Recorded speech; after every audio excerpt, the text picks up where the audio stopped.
from the Heritage Foundation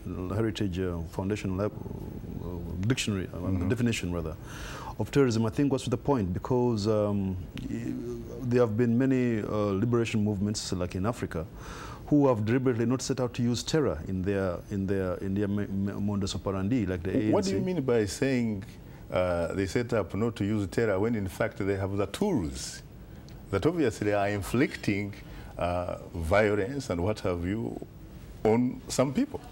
Well, I do remember very well when I mean, I wasn't there, but I've read about it. When Umkhonto we Sizwe was being created, Mandela and his people opted that they were not going to target white farmers or white people and say Kentucky Fried Chicken or McDonald's.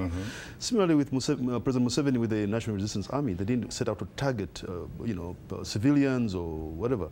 So there was a deliberate effort to target what you can call legitimate military installations and legitimate military targets, vis-a-vis, say, what Al-Qaeda does. For instance, the 200 Kenyans who died in Nairobi, or the people who died here in 9/11, those were really not the ordinary people, and that's what terrorism is all about. But what about someone who will tell you, you know, wait a minute, Kintu, a bullet never discriminates.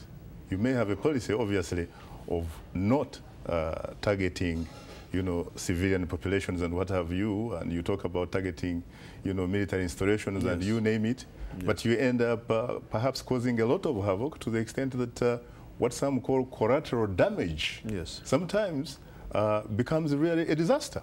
True, and it's not justified to have collateral damage. That's why people who engage in, say, liberation movements should be highly trained and motivated, and also focused in what they are doing. Now, what about you, Professor